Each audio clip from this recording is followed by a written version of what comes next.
মে মাস আর সামনের জুন মাস, দুটি মাস অত্যন্ত গুরুত্বপূর্ণ আমাদের জন্য। অনেক আগে থেকেই আমরা বলে আসছি যে একটা যুদ্ধ যেটা ভারত বাংলাদেশের উপর চাপাবে, যেটা অতীতের প্রেডিকশন গুলোতে আছে, আমরা বাইয়ত নেব, দেশ রক্ষার যুদ্ধে বাইয়ত নেব, জীবন দেব, সম্পদ দেব, শত্রুর জীবন নেব, এই কথার উপরে বাইয়ত নেব ইনশাআল্লাহ। এটা ধর্মযুদ্ধ। পাকিস্তানের উপরে ধর্মযুদ্ধ চাপিয়ে দেওয়া হয়েছে, বাংলাদেশের উপরে যেটা চাপিয়ে দেওয়া হবে এটা ধর্মযুদ্ধ, হিন্দুত্ববাদী আগ্রাসী সন্ত্রাসীদের যুদ্ধ।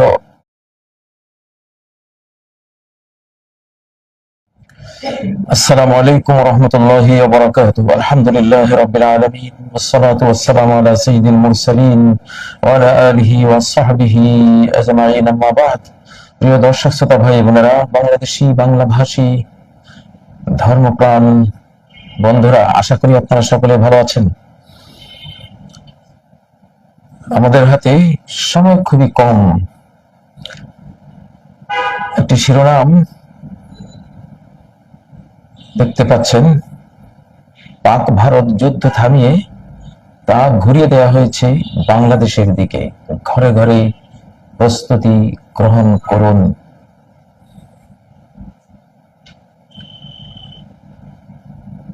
বাংলাদেশের ভিতরে, বাংলাদেশের বাইরে যারা পরিস্থিতি পর্যবেক্ষণ করছেন, যেই সীমান্ত অস্থিরতা, পুশইন, গোলযোগ, মিথ্যা প্রোপাগান্ডা, আর বাংলাদেশের ভেতরে হঠাৎ করে যেভাবে রমসাদের মাস্টার এজেন্ট, মৌলবী এজেন্ট, সব ধরনের এজেন্ট এক সমন্বিত আক্রমণ শুরু করেছে নিখাদ দেশপ্রেমিক যারা, তাদের উপর একটু খেয়াল করলেই আপনারা দেখবেন। অনেক আগে থেকেই আমরা বলে আসছি যে একটা যুদ্ধ যেটা ভারত বাংলাদেশের উপর চাপাবে, যেটা অতীতের প্রেডিকশন গুলোতে আছে, শাহ নেয়ামতুল্লাহ রাহিমাহুল্লাহর ভবিষ্যৎবাণীতে আছে, আবু হুরায়রার গোপন ব্যাগের সংবাদ ইনফরমেশনে আছে, যেটা সহিহ কিছু হাদিসের মধ্যেও বর্ণিত আছে। তো সেটা মনে হয় খুবই স্বল্প দূরত্বে আমাদের সামনে রয়েছে। এই মে মাস আর সামনের জুন মাস, দুটি মাস অত্যন্ত গুরুত্বপূর্ণ আমাদের জন্য। এই দুটো মাস একেবারেই চৌকান্না, একেবারেই সতর্ক, সার্বিক সতর্ক থাকতে হবে প্রতিটি মানবিক এই বাংলাদেশের।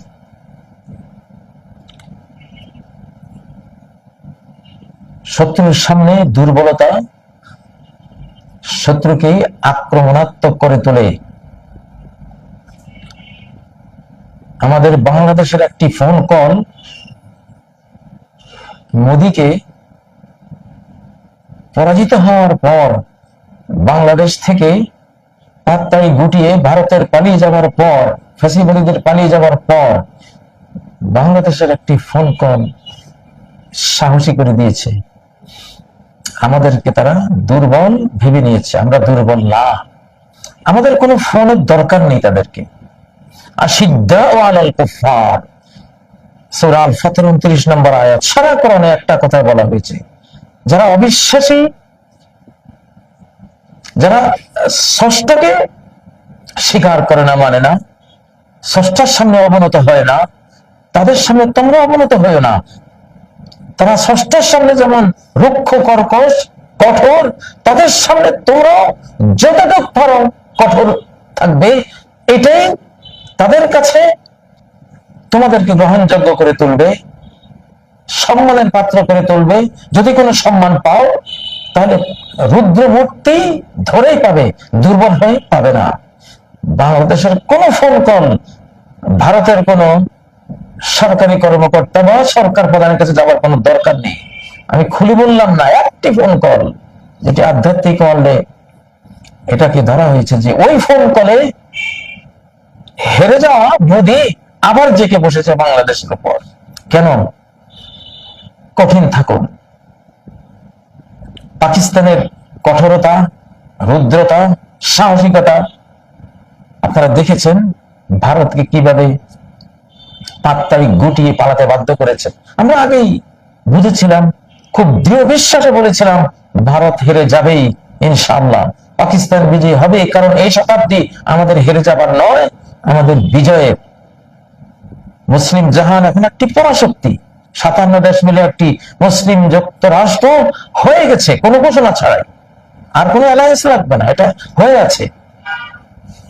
বাংলাদেশ আক্রান্ত হবে, গোটা মুসলিম জাহান সেটার প্রতিশোধ নেবে। অতএব আক্রমণকারীদের এটা ভাবার কোনো উপায় নেই যে ছোট্ট দেশ বাংলাদেশ বিচ্ছিন্ন দেশ, খেয়ে ফেলবো, খেয়ে ফেলতে পারবে না, তোমরাই ভক্ষিত হয়ে যাবে ইনশাআল্লাহ।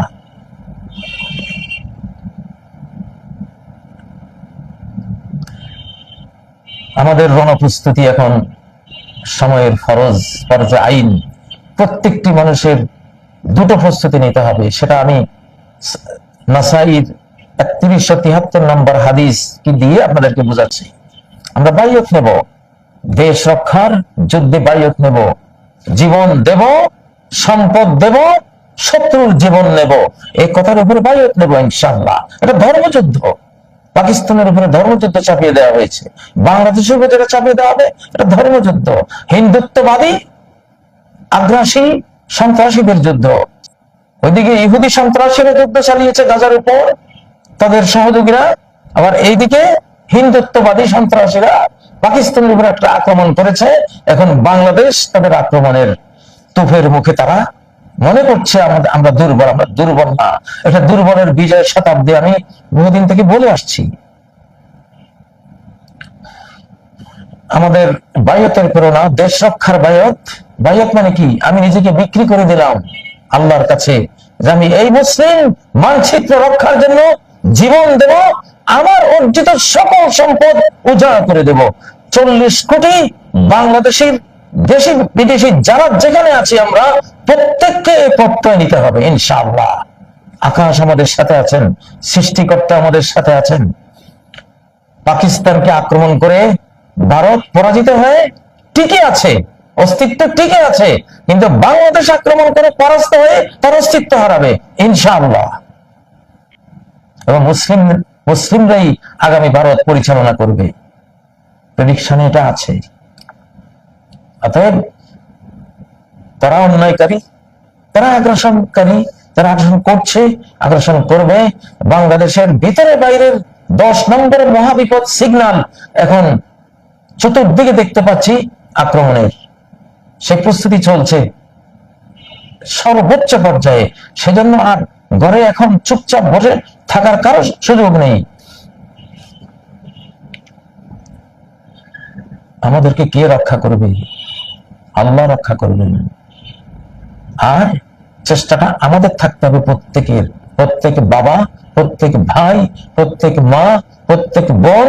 এখন রুদ্রমূর্তিতে, রণমূর্তিতে তাকে আসতে হবে। পাকিস্তানের আয়েশার আঘাতেই তো ভারতের রাফাল বিপাদিত হলো। সে তো একজন নারী। নারীরা যখন ইমান হৃদয়ে নিয়ে তারা যখন ঝাঁপিয়ে পড়েন, আল্লাহ তাদেরকে দিয়েও পুরুষের মতো বা তার চেয়েও বীরত্ব গাথা তিনি তৈরি করেন। যে হাদিসটি বলতে চাচ্ছি সেটা হচ্ছে আবু হুরায়রার হাদিস। আবু হুরায়রার গোপন ব্যাগে অনেক তথ্য ইনফরমেশন রয়েছে কিয়ামত পর্যন্ত। তারই কথা, ওয়াদানা রাসূলুল্লাহি সাল্লাল্লাহু আলাইহি সাল্লাম গাজওয়াতুল হিন্দি, রাসূলুল্লাহ সাল্লাল্লাহু আলাইহি সাল্লাম আমাদেরকে প্রতিশ্রুতি দিয়েছিলেন হিন্দুস্তানের বিরুদ্ধে যুদ্ধাভিযান পরিচালনার। ফাইন আদরাকতুহা, সেই অভিযান যদি আমি পেয়ে যাই, সেই যুদ্ধ যদি আমি পেয়ে যাই, উনফিক ফিহা নাফসি ওয়া মালি, সেই যুদ্ধে আমি বিলীন করে দেব আমার জান, ওয়া মালি, আমার মাল। দুটো কথাই। সে সুদূর আরবে বসে যদি আবু হুরায়রা হিন্দুস্তান যুদ্ধে জান মাল বিলীন করে দেয়ার, ব্যয় করে দেয়ার, উজাড় কুরবান করে দেওয়ার প্রত্যয় তিনি যদি নিতে পারেন, তাহলে গাজওয়াতুল হিন্দ আমাদের উপরেই চলবে, চলমান রয়েছে। সাইক্লোনের যেই পূর্বাভাস, সাইক্লোনের আগের যে দমকা হাওয়া, ঝড় হাওয়া, সেটা তো বইতে শুরু করেছে। আমরা কেন সেই আবহাওয়ার আগায় প্রত্যয় নেব না? প্রত্যেক বাংলাদেশিকে, কে সেনাবাহিনীর সদস্য আর কে সদস্য নয়, আমরা সবাই এখন সেনাবাহিনী। দেশমাতৃকা রক্ষার জন্য প্রতিটি বাংলাদেশি সেনাবাহিনীর ভূমিকায় আসবে ইনশাআল্লাহ। আমাদের নিয়মিত সেনাবাহিনী যারা আছে, সেনাবাহিনীর প্রত্যেকটি সৈনিক যাদের হাতে আমরা অস্ত্র তুলে দিয়েছি, তোমাদের কাছে এই বাংলাদেশ আমানত। এই আমানত রক্ষা করে তোমরা জান্নাত পাবে ইনশাআল্লাহ, জাহান্নাম থেকে মুক্তি পাবে। কোনো কিছুর বিনিময়ে এই আমানত তোমরা নষ্ট করবে না। সাফ কথা। 40 কোটি বাংলাদেশি এই আশাটাই পোষণ করে। উনফিক ফিহা নাফসি ওমালি ফাইন উকতাল কুনতু মিন আফদালিশ শুহাদা, যদি আমি নিহত হই, আমি সর্বশ্রেষ্ঠ শহীদদের মধ্যে পরিগণিত হব। কত বড় কথা। আমরাও চাই সর্বশ্রেষ্ঠ শহীদদের মর্যাদা উন্নীত হতে। এটাই আমাদের দিগ্বিজয়ী শক্তি। মুমিনদের এটাই সর্বোচ্চ বল। বেঈমানরা যুদ্ধের ময়দানে গিয়ে বাংকার খোঁজে বাঁচার জন্য, আর মুমিনরা যুদ্ধের ঘমসান ফিল্ড খোঁজে জীবনটা দেওয়ার জন্য। এটাই পার্থক্য। এটাকে ভয় পায় বেঈমানরা। বাংলাদেশ আমরা ইনশাআল্লাহ জীবন দেওয়ার দৃঢ় প্রত্যয়, সে আকাশচুম্বী স্বপ্ন নিয়ে আমরা অপেক্ষায় থাকবো। কুনতু মিন আফদালিশ শুহাদা ওয়া ইন আরজি ফানা আবু হুরায়রাতাল মুহাররার, আর আমি যদি যুদ্ধ থেকে জীবন নিয়ে ফেরত আসি, তাহলে আমি হব আবু হুরায়রা আল মুহাররার, জাহান্নাম থেকে মুক্ত আবু হুরায়রা। প্রত্যেক বাংলাদেশী এই ধেয়ে আসা যুদ্ধে যারা অংশ নেবেন, বুক পেতে দেবেন আবু সাইদের মতো, তারা হয় সর্বশ্রেষ্ঠ শহীদ, আর না হয় তারা সর্বশ্রেষ্ঠ জাহান্নাম থেকে মুক্ত গাজী। এত বড় সুযোগ, এত বড় অফার আমাদের জন্য রয়েছে আল্লাহর পক্ষ থেকে। এই সুবর্ণ সুযোগ আমরা হারাবো না ইনশাআল্লাহ। আমাদেরকে শত্রুরা যাতে দুর্বল না ভাবে। আর আমাদের ভেতরে কিছু গাদ্দার, কিছু মীর জাফর, কিছু বিশ্বাসঘাতকদের তৎপরতা আমরা দেখতে পাচ্ছি। অভিশপ্ত ইহুদি মূর্তি পূজারীদের সাথে যেও না। তাদের অভিশাপের ভাগ নিয়ে তোমরাও নাস্তানাবুদ হয়ে যাবে চিরতরে। তোমাদের রেজাল্ট বলে দিলাম। মুসলিম হত্যাকারী ইহুদি এবং তাদের সঙ্গী জাতিগুলোর উপর অভিশাপ নেমে এসেছে। আরেকটি বক্তৃতায় 4-5 দিন আগে বলেছিলাম, সূরা আন-নিসার আয়াত উল্লেখ করে, সূরা আন-নিসার যে আয়াতে মুমিন হত্যাকারীকে আল্লাহ লানত দিয়েছেন, সে আয়াতটি বলেছিলাম ওয়ালানাহুল্লাহ, আল্লাহ তাকে লানত দিয়েছেন। লানত মানে কি? যাকে আল্লাহ লানত দেন, এই পৃথিবীতে তার কোনো সাহায্যকারী নেই। ওমাইয়ালানিল্লাহু ফালান তাজিদ লাহু নাসীরা, যাকে আল্লাহ লানত করবেন তার কোনো সাহায্যকারী তুমি খুঁজে পাবে না। সূরা নিসার 52 নম্বর আয়াত। এই যে পাক ভারত যুদ্ধ হয়ে গেল, ভারতকে সাহায্য করতে পেরেছে কেউ? নাই, তার কোনো সাহায্যকারী নেই। তার কাছে যারা অস্ত্র বিক্রি করেছে তারা এখন ভিক্ষার ঝুলি হাতে নিবে। আমরা বলেছিলাম আগেই যে মুসলিম হত্যাকারীদেরকে যারা অস্ত্র দেবে, অস্ত্র কোম্পানিরা ভিক্ষার ঝুলি হাতে নেবে। আর মুসলিমদেরকে যদি অস্ত্র দাও, তোমাদের ব্যবসা আকাশে উঠবে, অনেক ঊর্ধ্বে চলে যাবে। কথাগুলো তো বলেছি আমরা, কোরআন ও সুন্নাহর জ্ঞানে এটা আছে। যাই হোক, বাংলাদেশের আমাদের জাতিকে ঐক্যবদ্ধ হতে হবে। যাদের ভিতরে ভারত প্রীতি আছে সেটা ভুলে যান। তারা একটা পরাজিত শক্তি, আগামী দিনে আরো সিরিয়াস পরাজিত হবে এবং তাদের অস্তিত্ব তাদের দেশে আর থাকবে না। সেখানে মুসলিমরাই তখন দেশ চালাবে, ভারত চালাবে ইনশাআল্লাহ। আপনারা যদি এখনো তাদের পক্ষে থাকেন, ভাবছেন যে তারা আমাদেরকে বাঁচাবে, তারাও যাবে, আপনারাও যাবেন। অযথা মুসলিম হয়ে, মুমিন হয়ে এত বড় ভুল আপনারা করবেন না। এখানে একটি হাদিসে রয়েছে, মুলুকিল হিন্দ বিসালাসিল ওয়াল আগলাল, মুলুকিল হিন্দ, ভারত ভেঙে টুকরো টুকরো হয়ে যাবে। এই ভারতের রাজন্য বর্গ তাদের আগ্রাসন, মুসলিম জাতির উপরে আক্রমণের ফলশ্রুতিতে তাদেরকে অ্যারেস্ট করা হবে। তাহলে আপনারা কেন, যারা অভিশাপ যাদের উপরে নেমে এসেছে তাদের পক্ষ হয়ে আপনারা সেই অভিশাপের অংশীদার কেন হবেন? হবেন না কেউ। আশা করি আমাদের এই বাংলাদেশে আমরা আপনাদের ভালোবাসি, আমরা বাংলাদেশি, বাংলা ভাষী যারা আছি, আমরা এই দেশকে ভালোবাসি, এই দেশকে আমরা ভালোবাসবো, এই দেশের জন্য আমরা জীবন দেব, আমাদের সম্পদ সবকিছু উজাড় করে দেব। কারণ এই মানচিত্র আমরা আল্লাহর জন্য নিয়েছি, মুসলিম উম্মার জন্য নিয়েছি। এখানে যারা হিন্দু, বৌদ্ধ, খ্রিস্টান তারাও এখানে নিরাপদ থাকবেন। আপনারা আপনাদের ধর্ম পালন করুন, আমরা আমাদের ধর্ম পালন করি। প্রিয় ভাইয়েরা, প্রিয় বোনেরা, এখন পৃথিবীতে ধর্মযুদ্ধ চলছে। ইসরায়েল মুসলিমদের উপর আক্রমণ করছে, সেটা ধর্মযুদ্ধ। বুশ, প্রেসিডেন্ট বুশের নেতৃত্বে যে যুদ্ধগুলো খ্রিস্টান বিশ্ব মুসলিমদের উপর করেছিল, ইরাক, আফগানিস্তান, বিভিন্ন দেশের উপরে, সেটা ধর্মযুদ্ধ ছিল, ক্রুসেডই ছিল। এখন সে ধর্মযুদ্ধ আরো সিরিয়াস, আরো গভীর পর্যায়ে চলে গেছে। অতএব ঈমানকে শানিত করুন। আল্লাহ বলেছেন, ওয়াইন তাসবিরু ওয়া তাত্তাকু লা ইয়াদুররুকুম কাইদুহুম শাইআ, যদি অটল অবিচল থাকতে পারো, ওয়া তাত্তাকু, এবং তাকওয়ার উপরে যদি থাকতে পারো, লা ইয়াদুররুকুম কাইদুহুম শাইআ, তাদের চক্রান্ত সামান্যতম তোমাদের ক্ষতি করতে পারবে না ইনশাআল্লাহ। ক্ষতি করতে আল্লাহ তো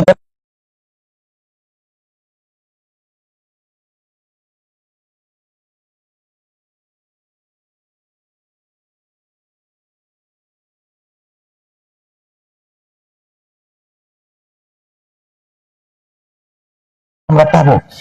অতএব এই গ্যারান্টি যেহেতু আল্লাহ দিচ্ছেন, সেটা আমাদের ভয়ের কিছু নেই। এটি সূরা আলে ইমরানের 120 নম্বর আয়াত। লা ইয়াদুররুকুম কাইদুহুম শাইআ, তাদের চক্রান্ত কিছুই করতে পারবে না, বাংলাদেশের কিছুই করতে পারবে না ইনশাআল্লাহ। তো আমি আর কথা লম্বা করব না। আমাদের জান, আমাদের মাল উভয়টাই আমরা কোরবান করার একটা প্রত্যয়, একটা মানসিক প্রস্তুতি আমাদের নিতে হবে ইনশাআল্লাহ। এই মানসিক প্রস্তুতির উপরে আল্লাহর পক্ষ থেকে তৌফিক আসবে, সাহায্য আসবে। फदाए बदर पैदा कर फरिश्ते तेरे नुसरत को उतर सकते हैं गर्दों से कतार अंदर कतार अभी। তুমি বদর যুদ্ধের ঈমানে আবহ তৈরি যদি করতে পারো, তাহলে কাতারে কাতারে ফেরেশতা সারিবদ্ধ হয়ে হাজার হাজার ফেরেশতা তোমার সাহায্যের জন্য, তোমাকে বিজয়ী করার জন্য নেমে আসবে আকাশ থেকে। এখন সেই যুগ শুরু হয়েছে প্রিয় ভাই বোনেরা। অতএব মে মাস, জুন মাস, প্রচন্ড সতর্ক থাকুন, প্রচন্ড সতর্ক থাকুন। সরকার প্রচন্ড সতর্ক থাকুন। আমাদের সেনাবাহিনী, নিরাপত্তা বাহিনী, ট্রেনিং প্রাপ্ত প্রতিটি বাংলাদেশি, বাংলা মায়ের দামাল ছেলেরা সবাই সতর্ক থাকুন। যাদের ট্রেনিং নেই, আমরা সতর্ক থাকবো আমাদের ঈমান নিয়ে। আমাদের হাতের ইশারায় একটা প্রলয় কাণ্ড আমরা ঘটিয়ে দিতে পারবো ইনশাআল্লাহ, সেই ঈমান যদি আমাদের হৃদয়ে থাকে। এখানে কথা হলো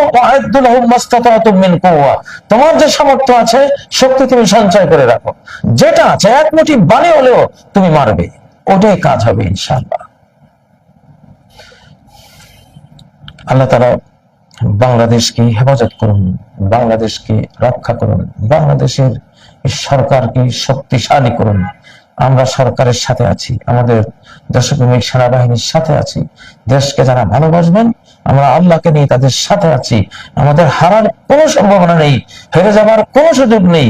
তবে হ্যাঁ, এখানে শহীদ মরণ আসবে, শাহাদাত আসবে, সেটা আমরা হাসি মুখে বরণ করে নেব ইনশাআল্লাহ। যারা মরব জান্নাত জয় করব, যারা বাঁচব বাংলাদেশ তো জয় করবই, আক্রমণকারীদের দেশও জয় করে ছাড়বো ইনশাআল্লাহ। বাংলাদেশ জিন্দাবাদ, স্বাধীন বাংলাদেশ জিন্দাবাদ, নিরাপদ বাংলাদেশ জিন্দাবাদ, ঐক্যবদ্ধ বাংলাদেশ জিন্দাবাদ। আসসালামু আলাইকুম ওয়া রাহমাতুল্লাহি ওয়া বারাকাতুহু।